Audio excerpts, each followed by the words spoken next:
Hi everybody. So I'm often asked how to build yoga into our life every day. And I know it can be really difficult, especially for those of us who are balancing jobs and families and other responsibilities with our own needs. And I don't think we necessarily need a formal yoga practice every day. The important thing is to move the body in lots of different ways on a regular basis, and every day is definitely preferable. So I'm going to show you a short warm-up that I do in the mornings when I haven't got time to do full yoga practice.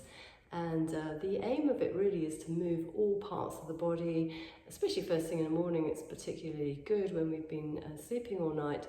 But you can do this at any time of day whenever you feel you want, or you have some time, you want to move the body a bit. And we're going to work through all the joints of the body. But the important thing of this is to listen to your body and do what you need to do.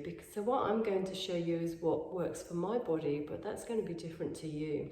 So you might find, oh, this feels good, I need to spend more time here, or I think I want to do this move instead. So you can adapt this to your needs. So the important thing really is to listen to what your body is needing on the day and adjust accordingly.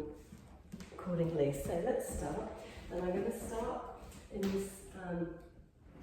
I usually start in this A-frame position. It just feels natural to me. I usually start my yoga practice in downward dog. So starting in a sort of warm-up in an A-frame type position feels like the right thing for me to do. And here I'm just working through the backs of the legs, walking from one leg to the other, bending the knee one at a time, straightening the legs, warming up the backs of the legs and the hips, and then pressing the hands away, just lengthening through the back, through the arms, and warming up all those joints, and just moving around here. There's no specific rules or specific ways of moving, just doing whatever you feel like you need to move the body. And then I tend to walk the feet together, and I bring the feet wide because I know I'm going to go into a squat position. And I find squats hard to do first thing in the morning, so I'm going to take hold of the edges of the mat, push the mat away as I come into the first squat, letting the hips come down, the chest comes up. And then once I'm there and feel a little bit more stable and warmed up and more comfortable in the position, you can take the hands off the mat and bring the hands together. And sometimes here I'll just move a little bit side to side, so I'm working into the different ankles and the hip joints here. And then I'll do that 2 or 3 times, so bringing the hands back to the mat, lifting at the hips, straightening the legs, and then back into the squat position once more. And you'll find it starts to feel a little easier after you've done that 2 or 3 times. And then back down to a squat from here. And then from here, so I've been in the squat now a few breaths, so I like to come into this reverse tabletop position, and then lift the hips up there, and that feels really good on the front thighs and stretches out those hip flexors that I was using in the squats, and then coming in and out of that for a couple of times there, using the backs of the legs, the glute muscles are working hard, and then bring the hips back down, cross the legs, roll forwards, or however you want to transition. We come onto hands and knees here, and then I'll do a few cat-cow type moves. So rolling through the spine, lifting up the chest and the head, and then starting from the tailbone, rolling up through all the vertebrae, lifting up strongly between the shoulder blades. Now I'll bring a little side-to-side move into this. A little different to how we normally do this in a yoga class.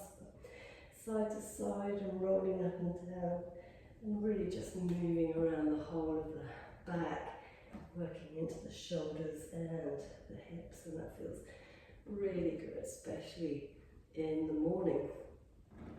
And then I'll add a twist to this, so bringing the left hand onto the floor in the centre, lifting up the right side. Oh, that feels good in the upper back area. And then right hand down, same thing on the other side. You might find you want to do that 2 or 3 times. Just do whatever you feel you need to do. And then from here I'll come in back into that A-frame position and work through the backs of the legs once more. And sometimes I might lift one leg up towards the ceiling here, so stretching up through the legs and the back and the arms. And then same thing on the other side. And then bringing that leg down from there. And then walking the feet back in. As I particularly enjoy doing squats, I've come back into a squat position, and then it feels so nice after you've done that a few times and the body's warmed up. It feels so much easier to do, and it actually becomes very enjoyable to do that. And then, depending on how my hips are feeling, I might come down into this